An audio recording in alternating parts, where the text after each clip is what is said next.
ایک ساتھی نے مثال لکھی ہے، سوکنوں کی بات سناتے ہیں تو کہتے ہیں کہ ایک شخص نا مٹی کی بیوی بنا کے نا تو اس پہ دوپٹہ ڈال کے اپنی بیوی سے کہنے لگا یہ تیری سوکن ہے. تو شام کو واپس گھر آیا تو اس نے مٹی کی عورت بھی ساری توڑ ڈالی تھی. یہ غصہ ہوتا ہے نا اپنے شریک پہ.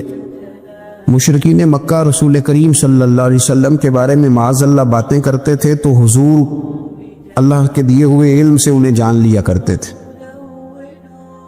ایک دن وہ باتیں کر رہے تھے تو باتیں کرتے کرتے نا مشرکین مکہ نے عجیب بات کر دی. نادان تھے نا، جانتے نہیں تھے، عجیب بات کر دی. کہنے لگے آہستہ بولو، کہیں محمد صلی اللہ علیہ وسلم کا رب سن نہ لے. آہستہ بولو، اونچی بات نہ کرو، کہیں مصطفیٰ کریم علیہ السلام کا خدا سن نہ لے. تو اللہ نے آیت نازل کر دی، فرمایا نادانو وَأَسِرُّوا قَوْلَكُمْ أَوِ اجْهَرُوا بِهِ. آہستہ بولو یا اونچا بولو. اور شارحین نے مفسرین نے لکھا ہے نہ بھی بولو، آہستہ بولو یا اونچا بولو یا بے شک تم کوئی بات زبان سے ادا نہ بھی کرو. اِنَّهُ عَلِيمٌ بِذَاتِ الصُّدُورِ. رب تو تمہارے دلوں کے حال جاننے والا ہے، اسے تو پتہ ہے تم نے سینے میں کیا چھپایا ہے. حسد چھپایا ہے کہ رشک چھپایا ہے، عداوت چھپائی ہے کہ محبت چھپائی ہے، اسے تو پتہ ہے، اسے خبر ہے. اس لیے کہ وہ نظر ہی تمہارے دل پہ رکھتا ہے، اسے پتہ ہے تمہارے اندر کیا ہے. ہم لوگوں نے نا اپنی سارے معاملات دنیا داروں سے، لوگوں سے، یاروں سے، دوستوں سے وابستہ کر لیے.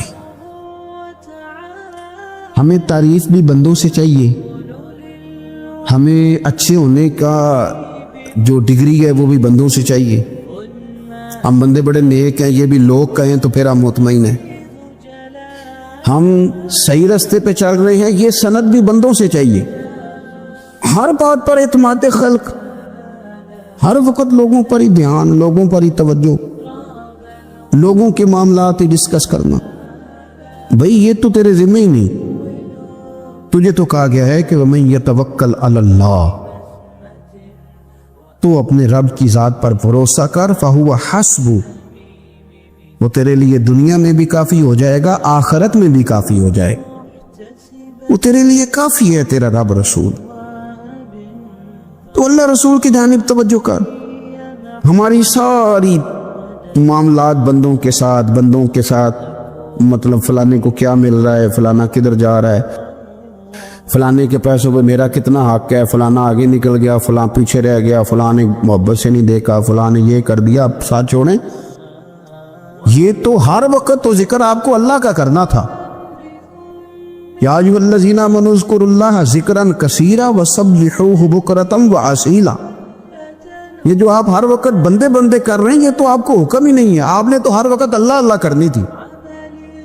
تو جو کام کرنے کا تھا وہ چھوڑ دیا، جو نہیں کرنا چاہیے تھا اس پہ بحث شروع کر دی.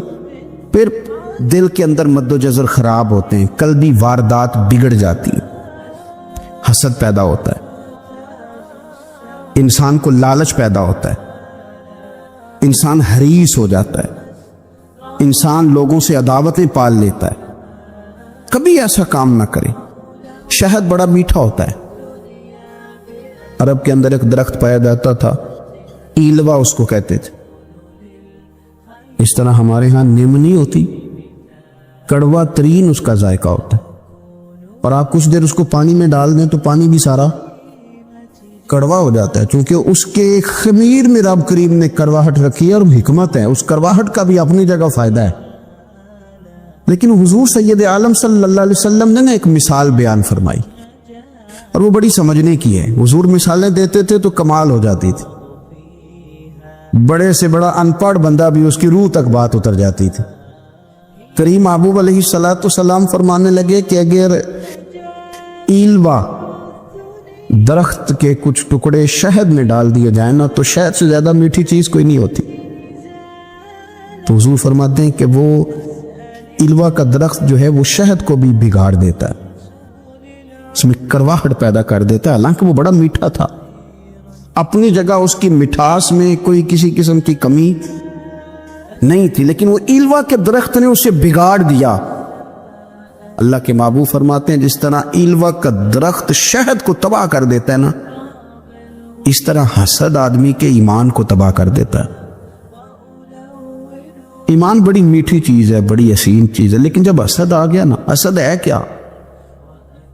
حسد بندوں سے نہیں ہوتا، یہ سمجھ لیں۔ حسد کا مطلب، حسد کی لغوی تعریف یہ ہے کہ یہ سمجھ لینا کہ یا اللہ اسے نہیں دینا چاہیے تھا، مجھے دینا چاہیے، یہ تعریف ہے۔ تو حسد ہوتا کس سے ہے؟ حسد دراصل بندے پہ نہیں کیا جاتا۔ حسد کا معنی یہ ہے کہ آپ اللہ کی تقسیم پر اعتراض کر رہے ہیں۔ آپ کا کہنا یہ ہے کہ یا اللہ یہ تقسیم ٹھیک نہیں ہوئی، معاذ اللہ یہ ادھر چلا گیا، یہ تو ادھر آنے والی چیز تھی۔ تو یہ آپ نے ڈائریکٹ جو مقابلہ شروع کیا، معاذ اللہ یہ تو آپ نے اللہ کی تقسیم کے ساتھ شروع کر دی۔ تو پھر دل میں بگاڑ آتا ہے، پھر انسان ٹوٹ پھوٹ کا شکار ہوتا ہے، پھر وہ کمزور پڑ جاتا ہے، پھر وہ ایسی باتیں کرتا ہے جو اس کے منصب کے مطابق نہیں ہوتی، کچی بات کرتا ہے، کمزور بات۔ اللہ بہتر جانتے ہیں کون سی چیز اس نے کہاں رکھنی ہے۔ رب کی حکمت پر اور اس کی دی ہوئی توفیق پر راضی رہنا ایمان کا تقاضا ہے، لیکن ہمیں تو چاہیے تقسیم اپنی مرضی کی۔ ادھر کیوں چلا گیا، ادھر آنا چاہیے تھا؟ بھئی آپ کو یہ کس نے حق دیا ہے؟ مالک نے جو چاہا، جب چاہا، جہاں چاہا اپنے فضل سے عطا فرمایا۔ حسد، اور پھر اس کے اگر کوئی حسد نہیں کرتا تو لالچ شروع کر دیتا ہے۔ وہ کہتا ہے کہ یہ جو اس کا مال ہے اس میں میرا بھی حق تھا، یہ تو مجھے ملنا چاہیے تھا۔ آپ یقین کریں کہ بندے بندوں سے کم پیار کرتے ہیں، جیبوں سے زیادہ پیار کرتے ہیں۔ اس بندے کو تو کوئی نقصان نہیں جس کے ساتھ آپ نے تعلق رکھا ہوا ہے جیب کا، لیکن آپ بڑے کمزور ہو گئے۔ آپ جب لالچ کر لیا، نفسانیت میں آ گئے تو آپ کمزور پڑ گئے۔ آپ نے مطلب کیا، آپ کا کیا خیال تھا کہ رب کی بارگاہ سے کوئی کم ملنے والا تھا جو بندوں پہ اتنی توجہ کر لی؟ حضرت بہلول دانا رحمت اللہ علیہ نے کیا خوبصورت انداز ہے، رب کریم کے بندوں کی باتیں اللہ کے لشکروں میں سے لشکر۔ کیا سوچ تھی، کیا نظریہ تھا، کیوں یہ لوگ اتنے مضبوط تھے؟ فکری طور پر مضبوط تھے، فکری طور پر۔ ہارون رشید حج کر کے واپس آ رہا ہے، حضرت بہلول دانا راستے میں بیٹھے، ملاقات ہو گئی، کہنے لگا حضور کوئی حکم ہو تو بتائیے گا۔ فرمانے لگے کوئی نہیں، تو جا اپنا کام کر۔ بادشاہ ہے، یا کسی کو کارڈ مل جائے تو وہ لوگوں کو دکھاتا پھرتا ہے، وزیر صاحب نے خود دیا ہے۔ بادشاہ وقت خود کہہ رہا حضرت کوئی حکم ہو تو، فرمایا نہیں اللہ خیر کرے گا۔ تو کہنے لگا حضور میں نے سنا ہے آپ مقروض ہیں، تو بتا ہی دیتے۔ تو آپ مسکرا کے فرمانے لگے تیرا کیا خیال ہے بھلا؟ کہنے لگے حضور کس بابت؟ فرمانے لگے تیرا کیا خیال ہے کہ اللہ ہارون رشید کو دے گا اور بہلول دانا کو بھول جائے گا؟ تیرا کیا خیال ہے؟ رب کریم ہارون رشید کو تو دیتا جائے گا اور بہلول دانا کو بھول جائے گا؟ بادشاہ کہتا ہے کہ میں چکرائے گیا کہ بھلا اس سوال کا کیا جواب ہے؟ تو میں نے کہا حضور رب تو بھولنے سے پاک ہے، وہ تو کسی کو نہیں بھولتا، اسے نہ اونگ آتی ہے نہ نیند آتی ہے۔ تو فرمانے لگے جا پھر اپنا کام کر، جب مناسب سمجھے گا تو بہلول کو بھی قرضے سے نجات عطا کاری دے گا، تو جا اپنی ڈیوٹی کر، وہ جب چاہے گا نا تو میرے قرضے دور۔ تو کیا سمجھتا ہے کہ تجھے یاد رکھے گا مجھے بھول جائے گا؟ یہ کیسے ہو سکتا ہے؟ او یار ادھر دیکھ میری بات سن، او بھائی وہ تیرا میرا رب ہے، یہ ہو سکتا ہے کہ امیروں کو دے دے اور تیرے جیسے میرے جیسے غریبوں کو وہ بھول جائے؟ یہ ہو سکتا ہے؟ تو کیوں لوگوں کی جیبوں پہ توجہ، لوگوں کی جیبوں پہ نظریں، فلانے کے پاس آ گیا تو میں رہ گیا، مطلب کس لیے؟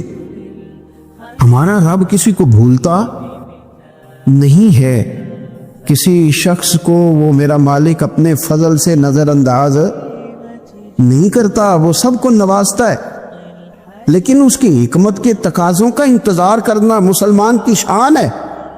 کبھی کسی حسد میں کبھی کرنا ہو تو رشک کریں، مزہ آئے گا۔ اور یہ رشک کرنے کا نا، رشک کا معنی کیا ہے؟ حسد کا معنی یا اللہ اسے نہیں دینا چاہیے تھا مجھے دینا چاہیے تھا، اور رشک کا معنی یا اللہ تو نے دیا ہے کیا بات ہے، اسے دیا تو کیا بات، اگر تو نے دیا تو مالک جچا بھی ہے، اگر تو نے دیا ہے تو نظر بھی آیا ہے، اگر تو نے دیا ہے تو پھر کیا بات ہے، کمال ہو گئی، وہ نظر آ رہا۔ اور یا اللہ اسے دیا ہے تو میں بھی تیرا بندہ ہوں، اسے بھی اور دے اور مجھے بھی عطا فرما۔ یہ رشک ہے، رشک کا نا حضور نے حکم دیا ہے، نبی پاک نے رشک کا۔ ہمارا یہ مسئلہ ہے کہ ہم نا جو کرنے والا کام ہے وہ نہیں کرتے، رشک کریں۔ بخاری مسلم میں حدیث ہے، نبی پاک صلی اللہ علیہ وسلم نے فرمایا 2 بندوں پر رشک کرو۔ کہو کیا بات، رشک کرو 2 بندوں۔ یا رسول اللہ کون کون سے؟ فرمایا ایک وہ مالدار جسے اللہ دولت دے اور وہ صبح بھی رب کے رستے میں خیرات کرے اور شام بھی رب کے رستے میں خیرات کرے، یہ قابل رشک ہے۔ کہو تیری کیا بات ہے بھائی، کیا تجھے اللہ نے نوازا ہے، اور اس پر رشک کرو کو یا اللہ اسے اور دے تاکہ یہ تیرے بندوں پہ اور احسار کرے اور تیرے بندوں پہ سخاوت کرے، اور اللہ اس کے فعل تصدق ہمیں بھی عطا فرما۔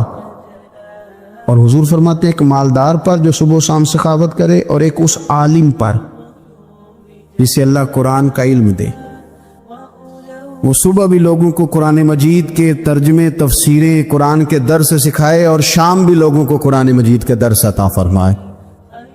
اس پر رشک کرو، کہو کیا بات ہے یار تیری، تجھے اللہ نے کتنا نوازا۔ قابل رشک لوگوں پر رشک کرو، ان کی تعریف کرو، ان کے لیے اچھے کلمات ادا کرو۔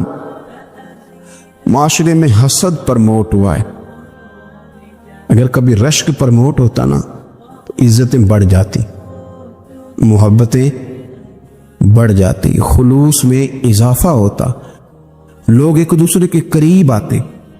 ہم نے کسی فضیلت والے کی فضیلت کو تسلیم کرنے سے انکار کر دیا، ہم نے کسی بڑائی والے کی بڑائی کو تسلیم کرنے سے انکار کر دیا، ہم نے حسد کیا، ہم نے لالچ کیا، ہم حریص ہوئے۔ اس کا نقصان یہ ہوا کہ لوگ ایک دوسرے کے پاس رہتے ہوئے پاس نہیں رہتے، ایک دوسرے کے ساتھ وقت گزار رہے ہوتے ہیں لیکن ان کے بارے میں رویے ان کے سخت ہوتے، لب و لہجہ تلخ ہوتا ہے، جب وہ کسی کے بارے میں بے لاگ تبصرہ پوچھا جائے تو غلط باتیں کرتے۔ رشک کریں، دیکھیں نا حضرت ابو بکر صدیق رضی اللہ، حضرت عمر فاروق رضی اللہ، ساری زندگی دوڑ لگی رہی۔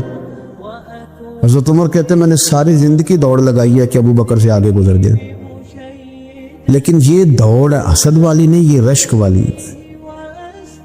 فرماتے میرا دل کرتا تھا کہ میں نیکیوں میں ابو بکر سے آگے گزرتا ہوں، حضور کے عشق میں ابو بکر سے آگے گزر جاؤں، نبی پاک علیہ السلام کی اولاد کی محبت میں ابو بکر سے آگے گزر جاؤں، میں نہ خیر کے کاموں میں آگے گزروں۔ کہتے میرا ساری زندگی رشک کا رشتہ رہا، یہ رشتہ شاندار ہے، اس پر عمل کریں، اس پر توجہ کریں، بجائے اس کے کہ یہ کہنا کہ استاد جی کا فلانے سے زیادہ پیار ہے، پیار کی وجوہات تلاش کر۔ مرشد فلانے پہ نظر رکھتے ہیں تو میرے بھائی وہ نوٹوں کی وجہ سے نظر نہیں رکھتے، تو وجہ تو تلاش کرنا، وجہ کیا ہے؟ تو اپنے آپ کو اس طرح کا بنا، تو اس طرح کی کیفیات پیدا کر اپنے اندر۔ ہم کیا کرتے ہیں کہ رشک کرنے کی بجائے حسد کرتے، حسد نہیں کریں، اپنے آپ کو سنواریں، وہ رشک کی وجہ سے آپ سنوار سکتے۔ نبی پاک علیہ السلام کی پیاری زوجہ ام المومنین سیدہ عائشہ صدیقہ، بڑی شان ہے اس خاتون، بڑی عظمت، ان راہوں کے صدقے جن رستوں سے سیدہ پاک کی سواریاں گزرا کرتی، کیا درجہ اللہ نے دیا ہے سیدہ عائشہ صدیقہ کو۔ کہتی ہیں حضور کا وصال میری گود میں ہوا ہے، اور مولا علی شیر خدا فرماتے ہیں میں نے حضور کو سب سے زیادہ عائشہ صدیقہ سے پیار کرتے ہوئے دیکھا ہے، اور عائشہ صدیقہ رضی اللہ تعالیٰ عنہ فرماتی ہیں میں نے حضور کو سب سے زیادہ فاطمہ الزہرا سے پیار کرتے تھے۔ یہ الگ ماحول ہے ان کا آپس میں۔ تو حضرت عائشہ صدیقہ اتنا بڑا مقام، لیکن وہ فرماتی ہے میں نے ساری زندگی سیدہ خدیجہ الکبریٰ پہ رشک کیا۔ میں نے کہا کیا بات تھی اس خاتون کی جو وصال کر گئیں، لیکن شاید کو دن خالی جاتا ہو کہ مدینے والے ان کی وفاؤں کا ذکر نہ کریں، شاید کوئی خالی دن جاتا۔ کہتی ہے میں نے اتنا قابل رشک ماحول نہیں دیکھا، ایک دن حضور گھر میں گوشت لائے اور مجھ سے فرمایا عائشہ گوشت پکاؤ، تو میں اسے صاف کرنے لگی تو حضور فرمانے لگے شوربہ ذرا زیادہ کرنا۔ میں نے اس کی حضور کیا کچھ مہمان آئیں گے گھر میں؟ تو فرمایا نہیں عائشہ، مدینہ منورہ میں نا مجھے پتا چلا ہے خدیجۃ الکبریٰ کی کچھ سہیلیاں آئی ہیں، تو شوربہ بنا، میں انہیں پہنچاؤں گا، خدیجہ کی سہیلیوں کو شوربہ زیادہ پکا ذرا۔ حضرت عائشہ صدیقہ کہتی ہے میں نے بڑے نرم لب و لہجے میں بڑی بنا سوار کے مسجع مکفہ چن کے جملے بات کی۔ میں نے عرض کی حضور سنا ہے وہ آپ سے 15 سال عمر میں بڑی تھی، نکاح بھی پہلے ہو چکا تھا، اور بتاتے ہیں لوگ کہ بظاہر کوئی حسن و جمال بھی اس ماحول کا نہیں تھا۔ حضور اللہ نے آپ کو جوان اور خوبصورت بیویاں دی ہیں، پر میں جب بھی سنتی ہوں جناب خدیجہ کا ذکر ہی سنتی ہوں۔ میں نے رشک کے انداز میں کہا، کہتی میں بات کہہ کے خاموش ہو گئی، اور جب میں نے نظر اٹھا کے دیکھا تو حضور کی آنکھوں میں آنسو۔ نبی پاک صلی اللہ علیہ وسلم کا یہ انداز دیکھا تو میں نے کہا حضور میں رب رسول کی بارگاہ میں توبہ کرتے، اب تو رو دیے۔ تو حضور فرمانے لگے عائشہ یہاں جو بھی آیا ہے نا وہ سکھوں اور آسانیوں کے دنوں میں آیا ہے، اور خدیجہ میری ان دنوں کی ساتھی تھی جو میرے تکلیف کے دن تھے، میری آزمائشوں کی، میری پریشانیوں کی میری ساتھی تھی۔ جب لوگ مجھے تکلیف دیتے تھے میں گھر جاتا تھا تو مجھے کہتی تھی حضور آپ تو صلہ رحمی کرتے ہیں، غریبوں کا بوجھ اٹھاتے ہیں، آپ تو لوگوں کے ساتھ محبت سے پیش آتے ہیں، حضور آپ پریشان نہ ہو، آپ کا رب آپ کو ہمیشہ عزت ہی عطا فرمائے گا۔ فرمایا وہ میری تکلیفوں کی اسے کیسے؟ میرے بھائی رشک کیا لوگوں نے ایک دوسرے پر، حسد نہیں کیا۔ ہم تو نا جی اپنی مرضی کے فیصلے کرتے کرتے پیچھے رہ گئے۔ اس سال میرے گاؤں کے میلے کی بھیڑ میں جو گم ہوا وہ ایک بھکارن کا لال تھا، اس غریب کو تلاش تھی متاع خلوص کی، اور مخلوق چپ رہی کہ یہ مشکل سوال تھا۔ یار کوئی شخص ایسا بچا ہی نہیں جس سے لوگ امید کریں، توقع کریں کہ مجھے یہ اپنا کندھا دے گا میں سر رکھ کے رو لوں گا۔ کوئی ایک ایسا شخص ملا ہی نہیں جس کے بارے میں لوگ کہیں کہ بڑا مخلص ہے یار۔ اتنی بڑی میرے محبوب کی امت، ہر حکومت غلط، ہر شخص غلط، ہر بندہ برا، ہر جماعت بری، اللہ کی رضا کے لیے کچھ لوگوں کے لیے فروغ محبت کا بھی فریضہ سر انجام دے۔ کیسے لوگوں کو یہ بات سمجھائی جائے؟ حضرت ابو ادریس خولانی رضی اللہ تعالیٰ عنہ تابعی ہیں، حافظ منذری نے الترغیب و ترہیب میں لکھا ہے، فرماتے ہیں کہ حضرت ابو ادریس خولانی کہ میں دمشق کی جامع مسجد میں گیا تو میں نے ایک چمکدار چہرے والا، سیاہ داڑھی والا، چمکتے دانتوں والا خوبصورت نوجوان نبی پاک کی حدیثیں بیان کرتا دیکھا۔ اس کے چاروں جانب حضور کے غلام بیٹھے تھے۔ میں نے ایک شخص سے کہا یار بڑا حسین چہرہ ہے، بڑا ہی خوبصورت انداز ہے، کون ہے بندہ؟ انہوں نے کہا آپ نہیں جانتے، یہ صحابی رسول حضرت معاذ ابن جبل ہے رضی اللہ تعالی عنہ۔ حضرت معاذ ابن جبل کا انتقال بھی کچھ 40 سال کی عمر سے پہلے ہو گیا تھا، لیکن ان پر حضور کا اعتماد اتنا تھا کہ حضور نے اپنی حیات ظاہرہ میں گورنر بنایا انہیں صوبے۔ چمکدار دانت، حدیثیں بیان کر رہے ہیں۔ حضرت ابو ادریس خولانی رضی اللہ تعالیٰ عنہ کہتے ہیں رش بڑا تھا، میرے دل میں خواہش ہوئی کہ آج تو لوگ زیادہ ہیں، کل آؤں گا ملاقات کروں گا۔ کہتے ہیں اگلے دن میں اپنی طرف سے سب سے پہلے گیا، پر حضرت معاذ ابن جبل تو مجھ سے پہلے مسجد میں موجود تھے اور وہ نفل پڑھ رہے تھے، اللہ اللہ کر رہے تھے۔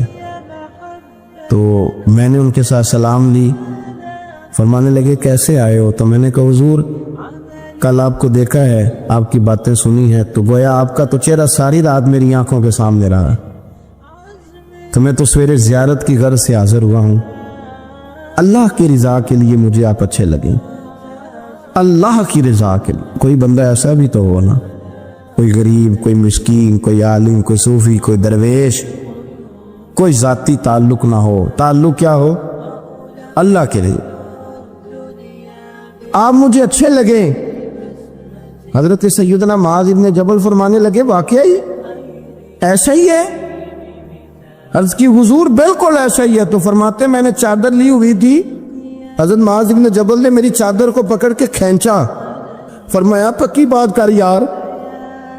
میں نے کہا حضور پکی کر رہا ہوں. تو فرمانے لگے سن. پھر میں نے نبی کریم سے سنا ہے، رسول کریم علیہ السلام نے فرمایا جو دو بندے رب کی رضا کے لیے پیار کرتے آپس میں، اللہ ان دونوں سے محبت فرماتا ہے.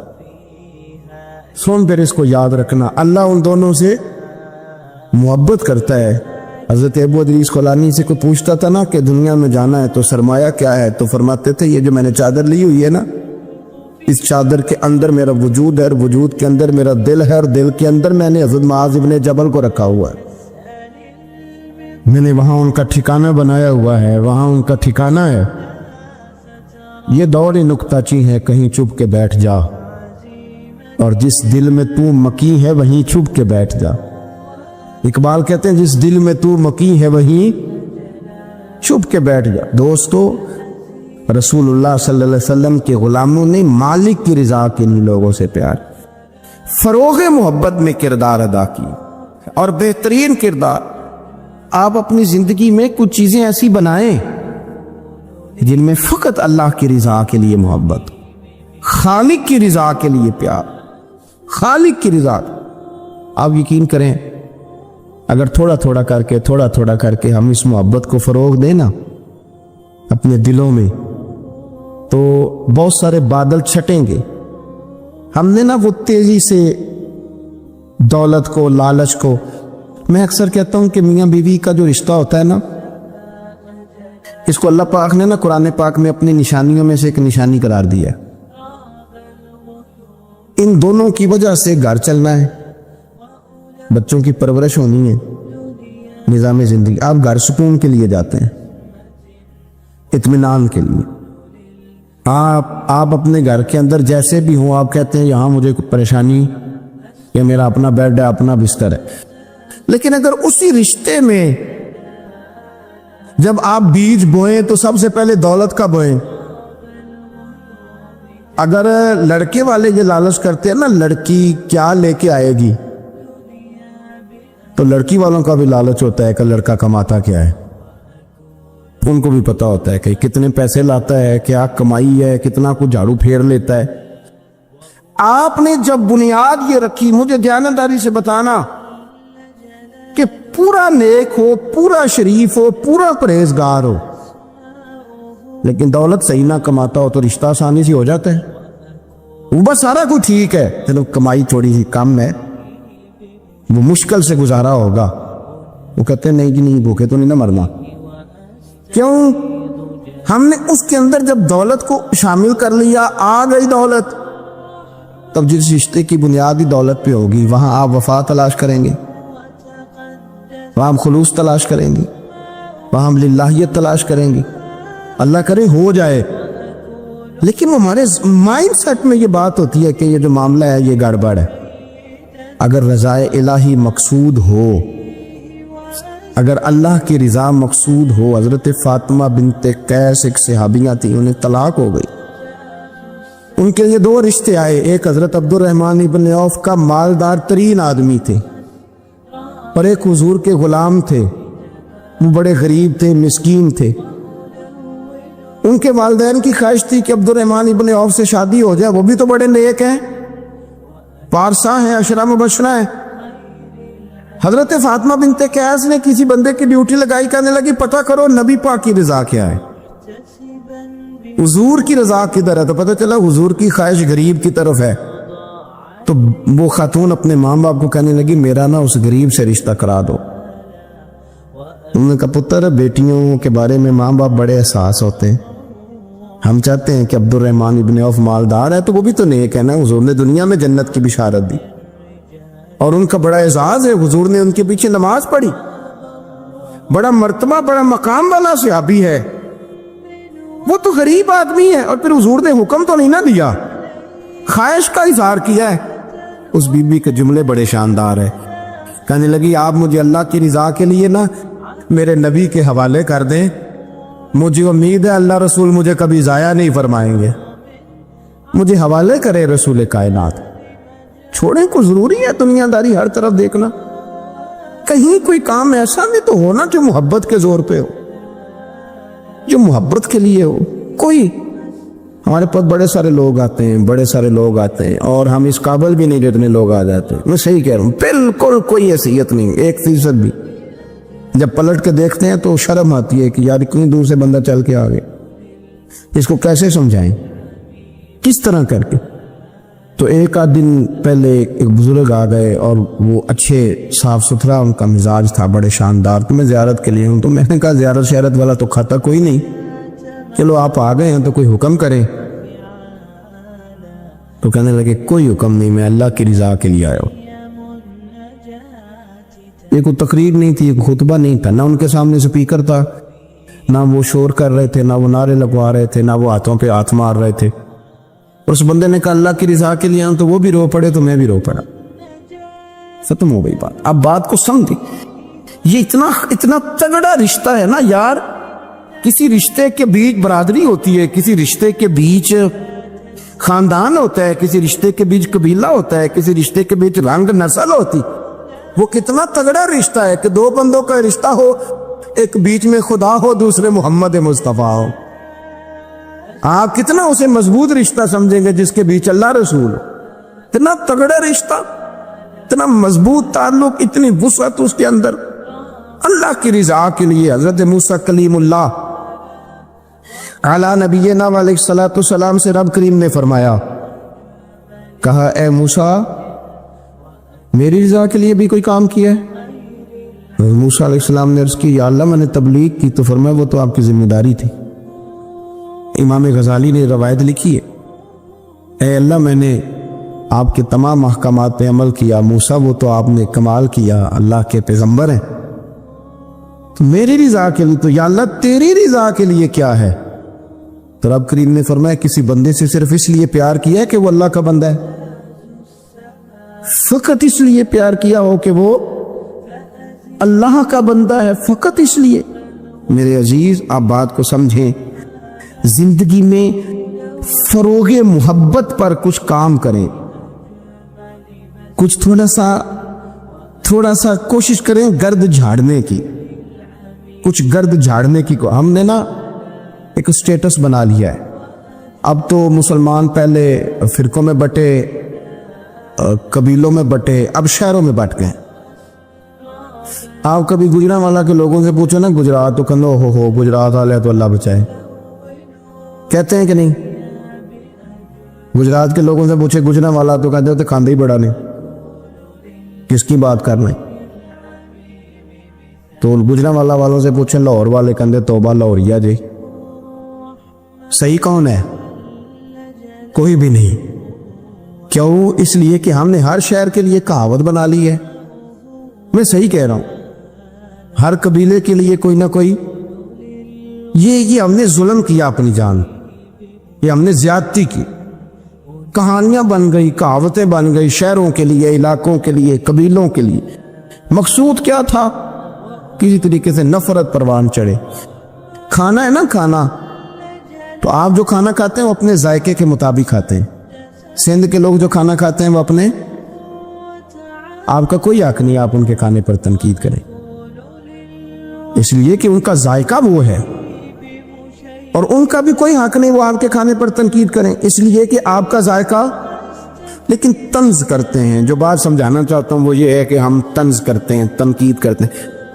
تضحیک آمیز لہجہ ہمارا ہوتا ہے, اس لہجے کے اندر کمزوری ہوتی ہے, اس کے اندر اس طرح کی بناوٹ ہوتی ہے کہ محسوس ہوتا ہے کہ ہم سامنے والے کو بڑا نفرت کی نظر سے دیکھتے ہیں. یہ رویہ کبھی اختیار نہ کریں. اپنی زندگی میں کوشش کریں خلوص کے ساتھ, للہیت کے ساتھ. میرے نبی پاک علیہ السلام نے صحابہ سے پوچھا تھا بتاؤ دین کی مضبوط گرہ کون سی ہے؟ مضبوط گرہ دین کی. تو ایک صحابی نے کہا یا رسول اللہ نماز. 5 وقت مسلمان جمع ہوتے ہیں, ایک دوسرے کا حال احوال پوچھتے ہیں, تو اس گرہ میں مسلمان بندے رہتے ہیں. حضور نے فرمایا تم نے بات ٹھیک کی پر میری مراد کو نہیں پہنچے. ایک صحابی نے عرض کی یا رسول اللہ صلی اللہ علیہ وسلم زکوٰۃ. امیر غریب کو زکوٰۃ دیتا ہے تو دونوں کا رشتہ مضبوط ہو جاتا ہے، تو یہ بہت بڑی گرہ ہے۔ تو حضور نے فرمایا بات تمہاری ٹھیک ہے، پر تم میری مراد کو نہیں پہنچے۔ تو تیسرے نے عرض کی حضور حج، مختلف رنگوں کے، قبیلوں کے، نسلوں کے، علاقوں کے لوگ آتے ہیں، ایک ہی لباس پہنتے ہیں، ایک ہی بولی بولتے ہیں، لبیک اللہم لب۔ تو یہ بہت بڑی مضبوط گرہ ہے۔ نبی پاک صلی اللہ علیہ وسلم نے فرمایا بات تمہاری ٹھیک ہے، پر تم میری مراد کو نہیں پہنچے۔ تو صحابہ نے عرض کی حضور پھر آپ ہی بتا دیں کہ اسلام کی مضبوط گرہ کون سی ہے جس میں مسلمان جڑ جائیں گے۔ نبی پاک نے فرمایا مضبوط گرہ محبت ہے، اللہ کی رضا کے لیے پیار کرو، لوگوں سے پیار کرو۔ کوئی بندہ پھر تمہیں تلخ بھی ملے گا نا، تو تم چونکہ اس کے لیے نہیں کر رہے، اللہ کے لیے کر رہے، تو پھر تمہارے لیے سہنا بھی آسان ہو جائے گا، دیکھنا اور پرکھنا بھی آسان ہو جائے گا۔ رضائے الہی کی خاطر لوگوں کا پیار بخاری مسلم میں ہے۔ نبی پاک علیہ السلام نے فرمایا ایک شخص اپنی بستی سے چلا لمبے سفر پہ دوسری بستی جانے کے لیے، تو رستے میں فرشتہ ملا انسانی شکل میں۔ اس نے پوچھا کہاں جا رہے ہو؟ اس نے کہا اپنے بھائی سے ملنے جا رہا ہوں۔ فرشتہ پوچھنے لگا اس کا کوئی احسان ہے تمہارے اوپر، کوئی لین دین ہے؟ اس نے کہا نہیں۔ تو کہا پھر کیوں اتنا لمبا سفر کر رہے ہو؟ تو کہنے لگا یار میں اللہ کی رضا کے لیے اس سے پیار کرتا، اللہ کی رضا کے لیے، تو اس لیے جا رہا ہوں۔ تو سنیں یہ بخاری مسلم کے لفظ ہیں۔ حضور فرماتے ہیں وہ فرشتہ کہنے لگا سن پھر، میں انسان نہیں، میں فرشتہ ہوں، اور مجھے رب کریم نے بھیجا ہے یہ کہنے کے لیے کہ اگر تم دونوں اللہ کی رضا کے لیے ایک دوسرے سے پیار کرتے ہو تو اللہ تم دونوں سے پیار فرماتا ہے۔ بخاری مسلم میں موجود ہے، نبی پاک علیہ السلام فرماتے ہیں ایک شخص نے بیل پر سواری کر لی،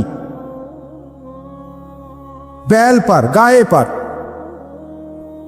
اس نے سواری کر لی، اور جب وہ تھوڑا سا آگے گیا نا تو بیل اپنا منہ پیچھے کر کے کہنے لگا میں سواری کے لیے نہیں پیدا کیا گیا۔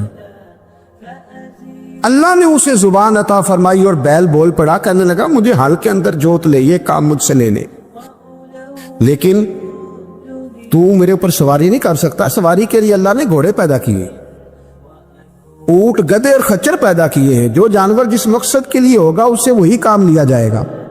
ایک بات اور کرنے لگا ہوں، ذرا سخت ہے، اور چونکہ مضمون ہے تو مضمون بیان کرنا فرض ہے۔ جانوروں کو لڑانا حرام ہے۔ حضرت عبداللہ ابن مسعود رضی اللہ تعالیٰ عنہ روایت بیان کرتے ہیں، فرمایا لعنتی ہے وہ شخص جانوروں کو آپس میں لڑاتا ہے۔